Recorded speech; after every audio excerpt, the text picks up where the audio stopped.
मेधावी सुधार्मिक नाम के राजा राज्य करते थे। धर्म पूर्वक चलना, प्रजा का पालन करना और भगवान नाम जप करना, शास्त्र विधि से बिल्कुल कभी प्रतिकूल एक भी आचरण जीवन में नहीं किया। तो उनके यहां महाभागवत चंद्रहास जी का प्रादुर्भाव होता है। भगवान के भक्तों का जिस कुल में प्रादुर्भाव होता है, वो कुल, वो ग्राम, वो नगर, वो देश परम पूजनीय हो जाता है। ये महाभाग्यशाली मूल नक्षत्र में प्रकट हुए। लौकिक में अमंगल माना जाता है और भाव में देखो तो मूल कौन है? नक्षत्र भगवान। ऊर्ध्वमूल मधा शाखा मुसत्तम प्राहुरव्ययम। सबके मूल कौन है? श्री भगवान। किस नक्षत्र में पैदा हुए? मूल में, भगवत स्वरूप। और लोक में माना जाता है कि मूलन में पैदा हुआ है लड़का, अमंगल है, कुछ नष्ट ही होगा, संसार बड़ा विचित्र है। जैसे बालक रोता है ऐसे उनकी आवाज में निकला कृष्ण कृष्ण। बड़ा आनंद हुआ सुधार्मिक राजा को कि हमारे कोई महाभागवत पधारा है, क्योंकि ये भजन करके पूर्व जन्म में ऐसी भागवती की स्थिति प्राप्त की कि अबोध अवस्था में ही श्रीमुख से कृष्ण नाम निकल रहा है। आनंद उत्सव मनाया जा रहा है। राजा है, राजकुमार प्रकट हुआ। और दूसरी बात, वो स्वयं भक्त हैं और भगवान का ऐसा भक्त जो जन्म लेते ही कृष्ण नाम उच्चारण किया। ये आनंद ज्यादा दिन टिका नहीं।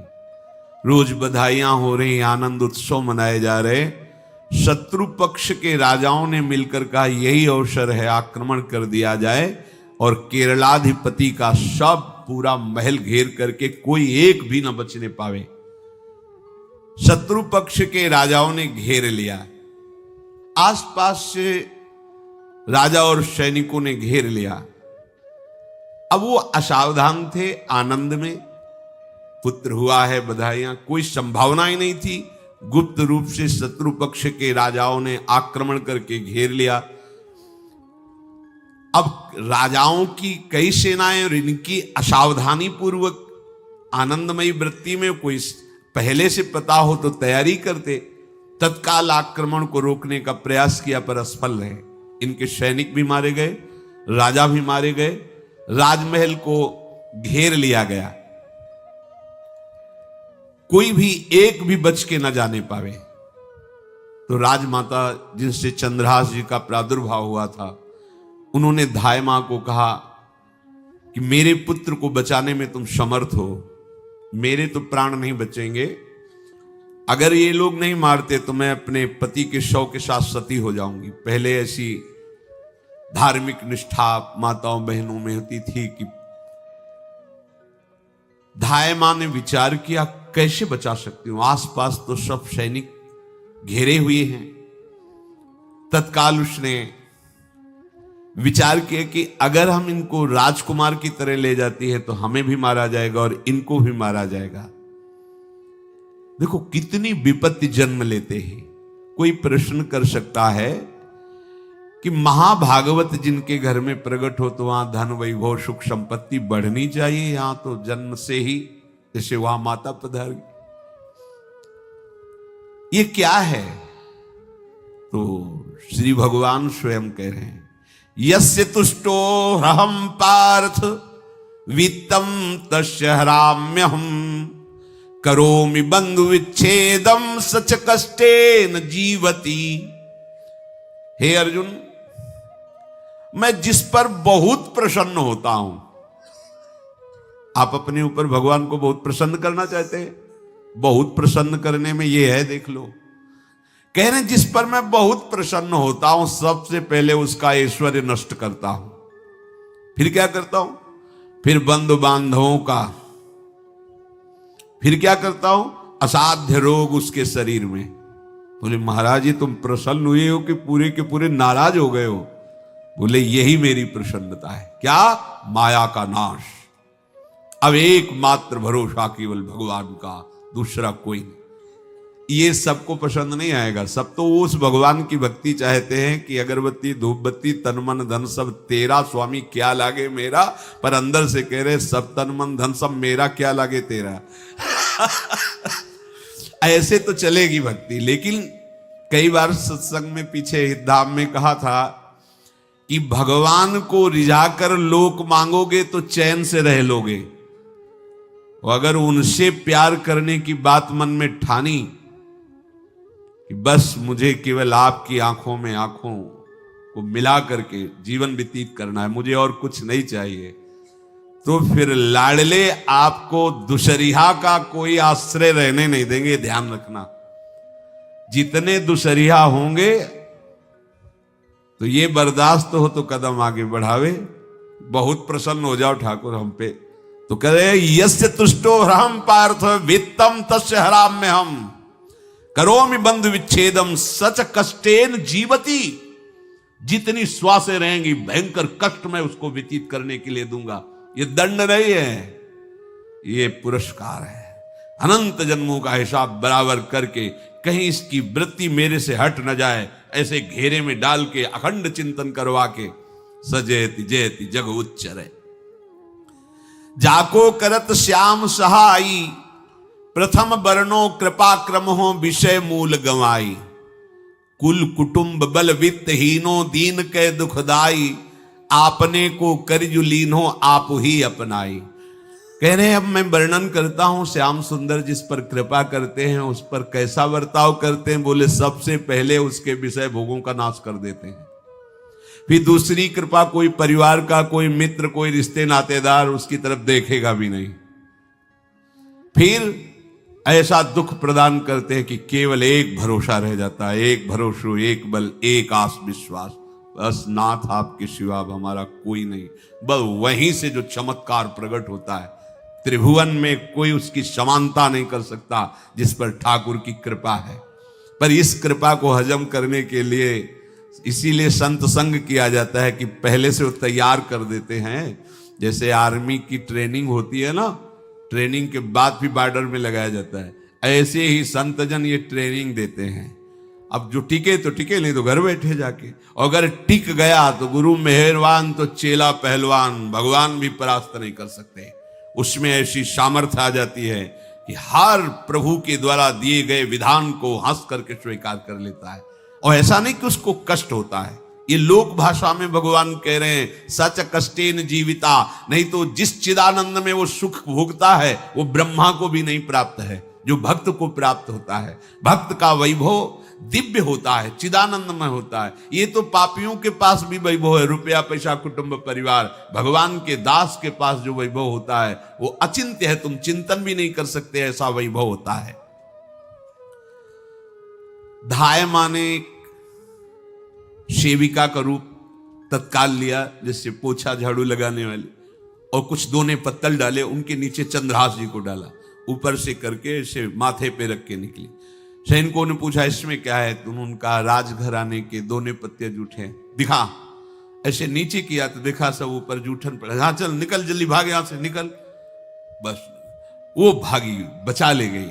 वो कुंतलपुर पहुंची और वहां के जो मंत्री दृष्ट बुद्धि थे उनसे प्रार्थना की कि मैं सेवा कला में बड़ी प्रवीण हूं और ये मेरा पुत्र है, अगर आपकी कृपा हो जाए तो कुछ समय के लिए हम आपकी सेवा में, महल सेवा में रहेंगी और हमारे पुत्र का पालन पोषण हो जाएगा। उनकी परीक्षा ली गई तो राजघराने की सेविका थी, परम प्रवीण थी, पर उन्होंने ये परिचय नहीं बताया। विधि विधान से राज्य की सेवा में प्रवीण दासी पाकर उसको अच्छा लगा, ठीक है आप रह सकती है।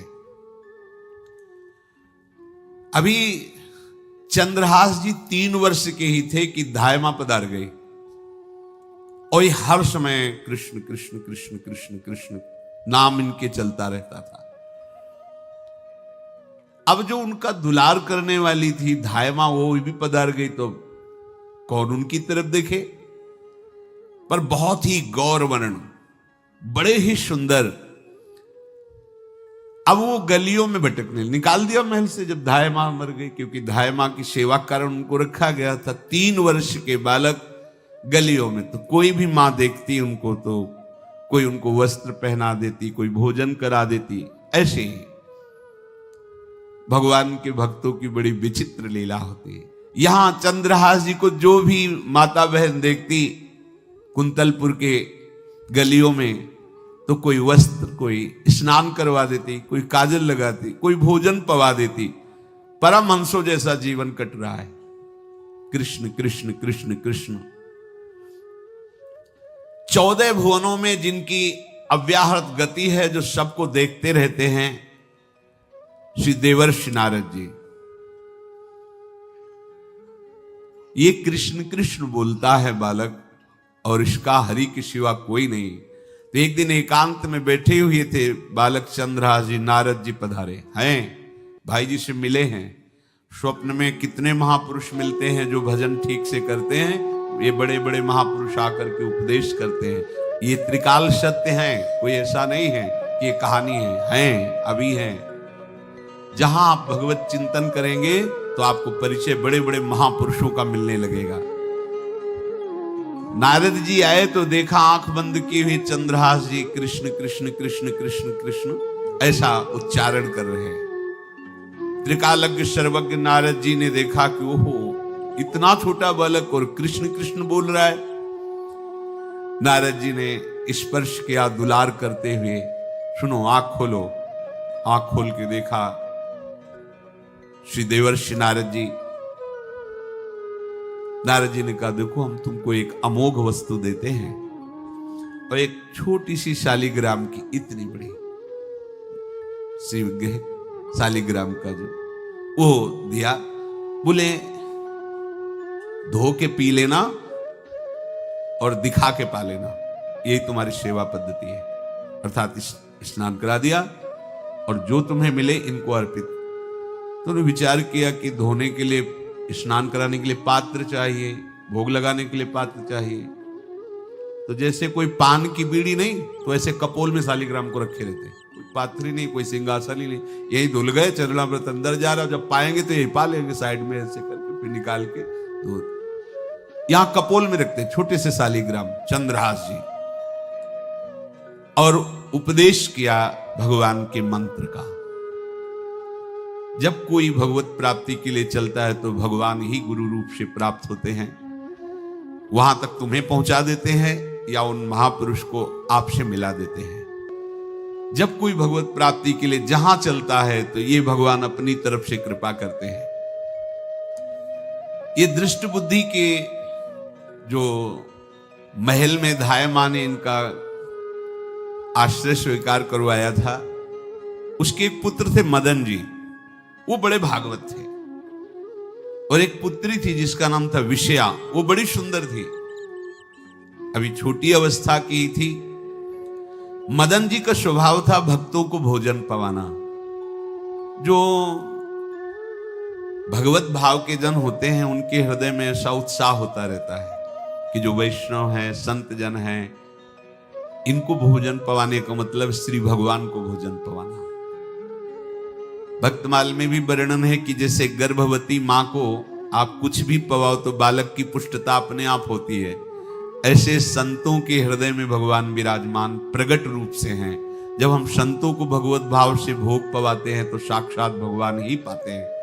और मदन थे भगवत भाव के, तो उन्होंने बुलाया बड़े बड़े भक्तों को और ब्राह्मणों को। जब ब्राह्मण और भक्त पा रहे थे तो खेलते खेलते चंद्रहास जी भी वहीं चले गए और उन्होंने भी वहां प्रसाद पाया। अब बड़े बड़े ब्राह्मणों में एक ज्योतिषाचार्य थे।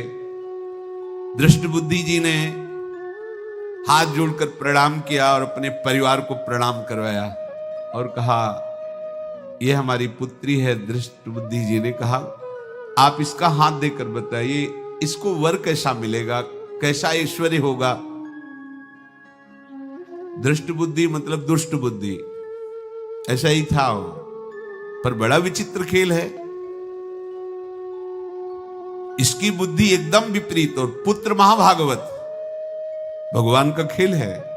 वो भक्ति विरुद्ध और पुत्र भागवत। उन्होंने कहा वर, ऐसे दृष्टि डाली चंद्रहास जी वही पार, वो है इसका वर। वो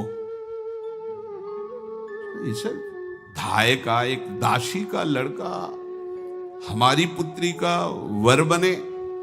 बोले शायद आपने ध्यानपूर्वक रेखा नहीं देखी, वो हम देख लिए हैं, यही है तुम्हारी पुत्री का वर। दृष्ट बुद्धि ने विचार किया कि एक भिखमंगा हमारी राजकुमारी पुत्री का दूल्हा बनेगा। पंडित जी को तो दक्षिणा दी, विदा किया और सैनिकों से कहा घर से निकलने न पावे बालक, क्योंकि ज्योतिष पक्की, ज्योतिष शास्त्र सत्य है, पर उसका सम्यक ज्ञान होना चाहिए। भला मुझ सम्राट के मंत्री की पुत्री, वो महामंत्री है दृष्ट बुद्धि, और ये एक भिखमंगा कैसे हो सकता है? बड़ा हृदय में जलन हुआ, ये तो बड़ी अपकीर्ति और दुर्भाग्य का विषय होगा, इसी को मरवा डालते हैं, काम खत्म हो जाएगा। निश्चय किया और जल्लादों को बुलाया और कहा बालक जो पंगत में भोग पा रहा है, इसको ले जाओ और जंगल में मार के, और इसका कोई अंग हमें काट के दिखाओ कि हम मार, मतलब पक्का मार देना है। क्योंकि वो इतने सुंदर थे, इतने सुशील थे, इतने प्यारे लगते थे कि कोई भी मारने के लिए तैयार। इसीलिए उसने शर्त रखी, इनका अंग काट करके हमको प्रमाण में दिखाया जाए कि मार दिए गए हैं। चांडालों ने हाथ पकड़ा चंद्रहास जी को, लेकिन चंद्रहास जी का स्पर्श करते हुए उनको ऐसा दुलार होने लगा हृदय में, जैसे मां को अपने बच्चे से दुलार होता है। स्पर्श करते, दरस परस अघनाश, भक्त का स्पर्श ही पापों का नाश कर देता है।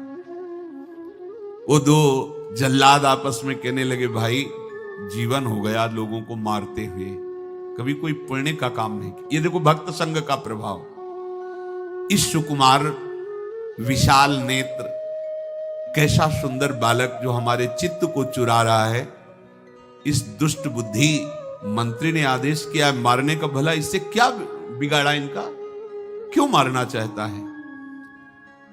देखो वैसे तो मां पापी है ही है, क्योंकि जल्लाद घर में जन्मे हैं, पूर्व जन्म के पापों के अनुसार इस जन्म में न जाने कितनों को हमने काटा है। पर पता नहीं क्या हो रहा है, मेरे हृदय में ऐसी हिम्मत नहीं आ रही कि इस बालक को मैं मार सकूं।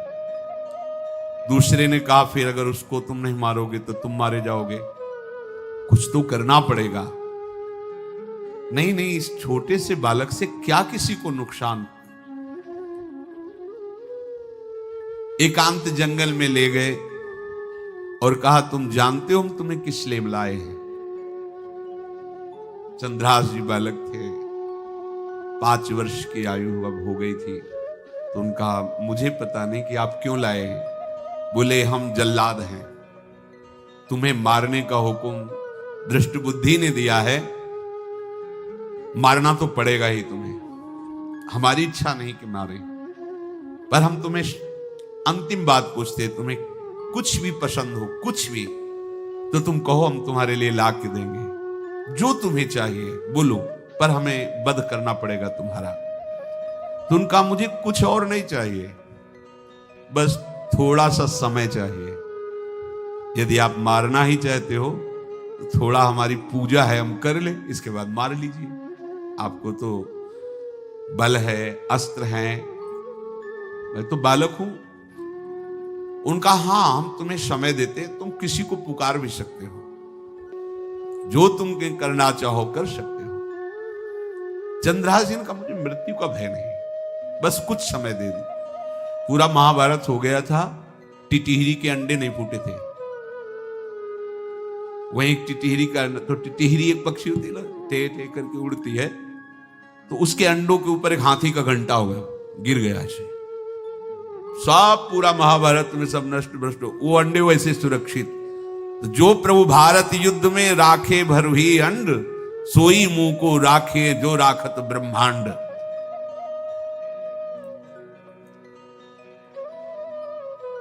मैं तो अनाथ हूं, श्री कृष्ण के सिवा कोई मेरा है नहीं, मैं किसको पुकारूं? मेरा आश्रय तो एकमात्र वही प्रभु हैं। और निकाला शालिग्राम, यही सिंहासन है शालिग्राम का। भगवान के भक्तों की अपार महिमा है। क्या सेवा, वहां कोई पंचपात्र गंगा जल सब थोड़ी है, लेकर बस आंसुओं से अभिषिक्त कर रहे हैं। प्रभु मुझे तो कोई ज्ञान नहीं कि आपकी सेवा कैसे की जाती, मैं तो अपने मुख में ही आपको रखता हूं। अब मेरे जीवन का अंत होने जा रहा है, बस मैं यही प्रार्थना करता हूं कि मैं आपके ही समीप पहुंचूं, आपका ही स्मरण करूं, आपसे कभी विलग न हूं, एक भी वृत्ति आपसे कभी विलग न जाए। श्याम सुंदर मुरली मनोहर ललित त्रिभंगी ध्यान करते हुए आंख खोली और इशारा किया, काट दो मुझे। जल्लादों ने जब देखा आंसू चल रहे ऐसा, वो बैठ गए अस्त्र रख के, कहने लगे, भाई तुम मुझे मार दो, भले भले वो दृष्ट बुद्धि मुझे, मैं इस बालक को नहीं मार पाऊंगा, मेरी हिम्मत नहीं है। कुछ भी हो, मेरा वध हो जाए, पर मैं इस बालक को, गिरे मुरझाई दया आई कछु भाए भरे, ढरे प्रभु और मति आनंद शोभिनी है, हुती छठी आंगुरी सो काट लई दूषण हो, भूषण ही भयो जाई कही सांच चीनी है। जब नेत्र का इशारा हुआ कि वध कर दो, तो जो बधिक मारने के लिए आए हत्यारे थे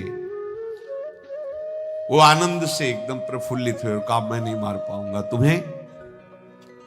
तो एक ने कहा, देखो एक उपाय मुझे दिखाई दे रहा है, इस बालक में विशेषता तो है ही, पर इसके पैरों में देखो, बाएं पैर में एक छठी अंगुली भी है, किसी किसी को होती है। गांव में तो कहते छंगू या छंगा, जिसे होता है ना गांव में, और ये छंगा मतलब 6 अंगुली की। बोले इसको अगर काट लेते हैं तो प्रमाण भी सत्य, जिसकी कसम खवाएगा मैं खा लूंगा कि ये चंद्रहास जी के है, और मैं मार दिया। और कौन इस बालक को ढूंढेगा, जंगल में छोड़ देते, अपनी तो सामर्थ्य नहीं। बधिकों ने, जल्लादों ने ऐसा ही किया और जाकर अंगुली दिखा दी, मैं बालक का वध करके आ गया हूं। उनको यह कि लाखों बार इन्होंने वध किया, तो संशय का कोई रिश्तेदार थोड़ी है, वो तो बालक है, उसको मारने में क्या, हाँ ठीक है मार दिया गया। अब वो जो चले गए तो अंगुली जो कटी थी उससे रक्त प्रवाह हो रहा है। कृष्ण कृष्ण जगन्नाथ वासुदेव जनार्दन, हे कृष्ण हे जगन्नाथ हे वासुदेव हे जनार्दन, ऐसे नाम उच्चारण करते हुए मूर्छित हो रहे हैं चंद्रहास जी। वो छोड़ करके जल्लाद चले गए। चंद्रहास जी भगवान का स्मरण कर रहे हैं, तो जितने जंगल के मृग हैं वो सब मंडलाकार घेर के ऐसे। एक हुमा नाम का पंछी होता है, अगर उसके पंखे की छाया पड़ जाए तो चक्रवर्ती सम्राट का वैभव प्राप्त होता है। और वो भीड़ की भीड़ पक्षी आकर चंद्रहास जी के ऊपर ऐसे घेरे हुए हैं, आसपास मृग मृगी मृग शावक सब घेरे हुए हैं। बीच में चंद्रहास जी कृष्ण गोविंद दामोदर माधव ऐसे उच्चारण कर रहे हैं। जो भगवान के चिंतन में मगन रहना अपना स्वभाव बना लेता है, तो देखो ऐसे हत्यारों के हृदय में भी दया गई, क्योंकि दया समुद्र भगवान का स्मरण जो करते हैं उनमें ऐसी महामहिम दिव्यता आ जाती है। कोई भी कितना भी निर्दयी हो, अंदर से वो भले जल रहा है द्वेष के कारण, पर कहीं ना कहीं ये द्वेष आंतरिक राग का सूचक हो। वो भी भक्त को प्यार करता है, पर भक्ति ना होने के कारण वही उसका राग द्वेष में बदल जाता है। कोई भी हो, अंदर से जब भक्त के प्रति जलन पैदा करता है तो उसमें मूल होता है भक्त की महिमा, भक्त का महत्व, पर उसे ना प्राप्त, जैसे कहते हैं कि वो अंगूर खट्टे हैं और हट नहीं प्राप्त कर पाए तो अंगूर खट्टे हैं, बकाया महत्व सब के अंदर होता है। दुष्ट से भी दुष्ट के अंदर भगवान के भक्तों का महत्व होता है, क्योंकि सबके हृदय में भगवान विराजमान है। अब चंद्रहास जी भगवत स्मरण करते हुए पक्षियों के और मृग आदि के बीच में हैं। उधर भगवान का एक विधान तैयार होता है। वह देश भूमि में रहत लघु भूप और सुख सब एक सुत चाह भारी है। कुंतलपुर के ही अधीन एक चंदनवती नाम की राज्य नगरी थी। वहां के राजा थे, उनके पुत्र नहीं हो रहा था, तो कुंतलपुर सम्राट पद, चंदनवती राज्य राजा, जैसे प्रदेश और दिल्ली में बैठे हुए जो प्रधानमंत्री राष्ट्रपति वो बादशाह, जो दिल्ली का अधिकार वो बादशाह, और ऐसे छोटे छोटे जो राज्य हैं उनको राजा। तो ये चंदनवती के राजा कर दिया करते थे, प्रत्येक राजा को कर देना होता था, बादशाह को। इनके पुत्र था नहीं, और कर देने के लिए कुंतलपुर ही जा रहे थे, तो रास्ते में देखा कि बहुत से मृग और पंछी ये घेरे हुए क्या है, तो एक कौतूहल सा कि क्या है बीच में, आसपास मंडलाकार मृग, फिर वो विहंग पक्षी जो भगवान के आश्रित है, भगवान कैसी व्यवस्था करते हैं। वो चंदनावती के राजा दौड़ करके एक कौतूहलवश, क्या है यहां, मृगी पंक्तियों के बीच में पक्षी, हुमा नाम का बड़ा पवित्र पक्षी हिमालय आदि में पाया जाता है, जिसके ऊपर इसकी छाया पड़ जाए वो ऐश्वर्यवान हो जाए। देखा बालक दिव्य तेजों में, और मूर्छावस्था में नजदीक गए तो अंगुली पूरी कटी हुई थी, तो रक्त प्रवाह, गोद में उठाया और आनंदित हो गए, हमारी पुत्रेष्टि यज्ञ सफल हुई, हमारा दान पुण्य सफल हुआ, ऐसा हमें सुंदर बालक मिला। चंद्रहास जी को लेकर के घर आए और हृदय में भगवान का बार बार कृपा प्रसाद मना रहे हैं, मुझे भगवान ने पुत्र दिया। चंद्रहास जी को लेकर आए, आनंद मंगल बधाइयां बजने लगी, बहुत सी संपत्ति न्यौछावर कर दी। 5 वर्ष के चंद्रहास जी हैं। पूछा बेटा तुम्हारे माता पिता कौन है? कहा श्री कृष्ण। परिवार में कौन है? श्री कृष्ण। मतलब तुम्हारा कोई नहीं है? नहीं है श्री कृष्ण। समझ गए कि भगवान ही हमें कृपा करके ऐसे महाभागवत पुत्र को दिया। और है कौन? वास्तविक कोई नहीं श्री कृष्ण के सिवा।